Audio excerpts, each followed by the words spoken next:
جی Nasima احسان صاحبہ. جی جناب، child marriage کے حوالے سے جناب میں یہ بات کرنا چاہتی ہوں، بلکہ میں مبارکباد پیش کرنا چاہتی ہوں سینیٹر شری رحمان صاحبہ کو جو یہ بل لے کر آئے ہیں.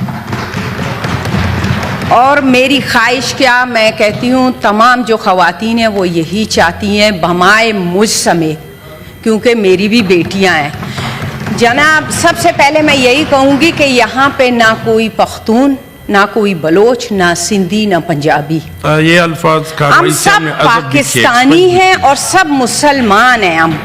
لیکن میں یہی کہنا چاہوں گی کہ میری اپنی شادی جناب والا 13 سال کی عمر میں ہوئی ہے، لیکن ہر لڑکی شاید نسیمہ نہیں ہوگی اور ہر خاوند شاید احسان شاہ نہیں ہوگا، اور ہر سسرال میرے سسرال جیسا نہیں ہوگا.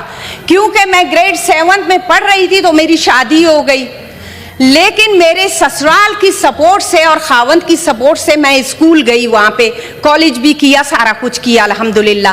لیکن ایسا بھی نہیں ہے جناب والا، جو بچیوں کو مسائل درپیش ہو جاتے ہیں شادی کے بعد. میری 13 سال میں شادی ہوئی، میں نے یہی عرض کیا کہ سسرال شاید میرے سسرال جیسا نہ ہو. میں نے وہاں اپنے گاؤں، اپنے علاقے کی بچیوں کو دیکھا ہے جناب، ان کی امواتیں جو ہوئی ہیں زچگی کے دوران وہ 13 اور 14 15 سال کی عمر میں ہوئی ہیں. جناب والا اسلام میں بھی یہی ہے کہ بالغ ہونے کی عمر، اب بالغ سے مراد جو آج کل کی بچیاں ہیں، جیسے میرے ایک معزز بھائی نے کہا وہ خوراک کا بھی آپ دیکھ لیں کہ ابھی 9 اور 10 سال کی بچیاں بالغ ہو رہی ہیں، کیا ان کی ہم شادی کرا دیں؟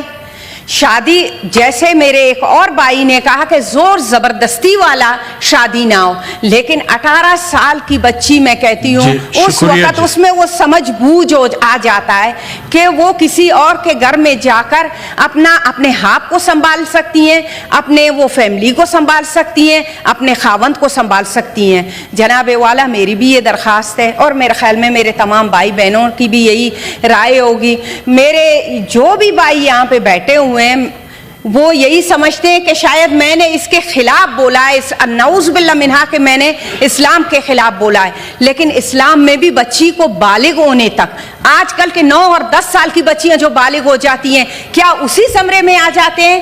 شکریہ جناب والا. شکریہ جی.